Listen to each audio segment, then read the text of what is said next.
Communicating with your ex-partner. Now, for some of you watching this right now, you'll be saying, no, I'm not doing it. I'm not picking up the phone. I'm not emailing. I'm not going to send a WhatsApp or a text. I'm not Facebooking. That's it. No communication. Well, the reality check on this is going to be quite strong and quite clear. If you have a child with your ex-partner, that is not the approach that is going to work, and it's not the approach that professionals are going to endorse and say, spot on, that's the right way to go about it. It's not. A child is with you not only until they are 18 years of age, but they will be there for the rest of their life and the rest of your life, and you have to find a way somehow, whatever that may be, to balance that communication. Now, crucially, at the early stages of separation, emotions, angers, frustrations, tensions are high. And that means that there is a potential recipe for disaster. Things can be said out of anger and haste that can affect you and your family for years to come. Ultimately, you're in this process right now to get the best possible outcome for you and your family. You recognize that you don't have all the answers. You recognize that you don't understand procedures through court. You don't understand the pitfalls of what could happen and how it could impact your life and your children forever. So you're here, and that's a really positive thing. But what you must understand is that at the early stages, people are triggered so easily. There are still tensions. There are still things that need to be said. And that's when the text messages, the emails, and the telephone calls fly. You can have all sorts of text messages land into your inbox. There could be swearing in there. There could be personal thoughts. This segment is all about giving you the best guidance possible about how to communicate, and that's what I'm now going to do. So there are some of our members, for example, who receive upwards of 35 messages in the space of a couple of hours when they have their children with them at particular times. Can you imagine going out for dinner with your son or your daughter who may be 7 or 8 years of age, and your ex-partner starts pinging your phone with messages? Why? Because he or she knows that they're interrupting your quality time with your children, especially if you're the non-resident parent. That can really inflame tensions. It can really cause anxiety and stress. And in the heat of the moment, you might even respond to say, just do one. I don't want to talk to you. How dare you message me? And then you could really say some things. Do you know what can happen with that message? Well, I'm going to tell you what can happen with that message. That message could be taken to the police or to social services or to Cafcass in isolation. It can be cropped out. And then they can say, look at what he or she has said to me. Look at how they're talking to me, how controlling, how aggressive. The context is ignored because then there is an allegation that's been made.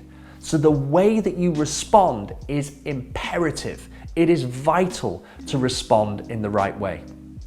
You need to find a way to communicate. Maybe it needs to be through a mediator or an ADR professional, an alternative dispute resolution specialist, or even through a solicitor if need be, although that's not always the ideal. But I want to encourage you that there will be the opportunity to try and build that bridge, and you need to try and build the bridge. But if it doesn't work, then you need to make the best of the situation that you possibly can. Never put yourself in a position of risk, physically, emotionally. If you have a situation where a message triggers you and you go round to his or her house and you bang on the door, that is a no-no because you can be arrested for that sort of behavior. It can be seen as a breach of the peace, or there are other criminal offenses that could be levied against you for that sort of behavior. Always think to yourself that whatever communication you send back to your ex-partner could be seen by a judge or somebody who's a professional. And try and be a bit more objective. What would they think about what you've said in that message? Whether it's in isolation or it's in context, what would they think? Is it focused purely on the children, or is it about you and your ex-partner having a tit-for-tat argument? People are going to look at that and say, get over it, move on from it, focus on the children. So here's some really key advice to give you around communicating with your ex.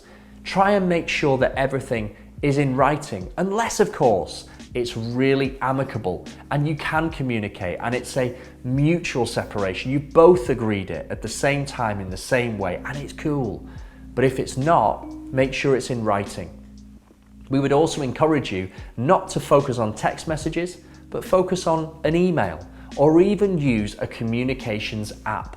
There are numerous apps out there to help you communicate with your ex-partner that ensure that everything can be used in evidence, but also there is a degree of separation. No bad language, no silly talk, it's all focused on the kids. What school appointments are coming up, parents' evening, what doctor's appointments are coming up, dentist appointments, money, receipts, all of those things. They don't need to be put into a long form of communication. You can do that through an app. And that's something you should also consider, especially if there's a degree of high conflict. So all in all, let's wrap this up. If you've got a difficult relationship with your ex-partner, then communication is going to be hard. And you need to remember that everything you say and do can be used against you. That rhymes, it's a good way to remember it. But if you do have a relationship with your ex, the best way to go about that, keep communication to the point, keep it focused on the children. That's fantastic. That is the way that it needs to be. If an argument ensues, or if something doesn't quite go right, don't rise to the bait, don't shout, don't swear, don't focus on anything but the children. And it is okay sometimes to ignore certain communications. If ever in doubt, say nout. Don't say a thing, and seek the appropriate legal advice from suitably qualified people. Don't risk an allegation, don't risk the future. Make sure that you're making the right decisions in a measured and balanced way immediately. That's what you need to remember. Let's get on to the next video.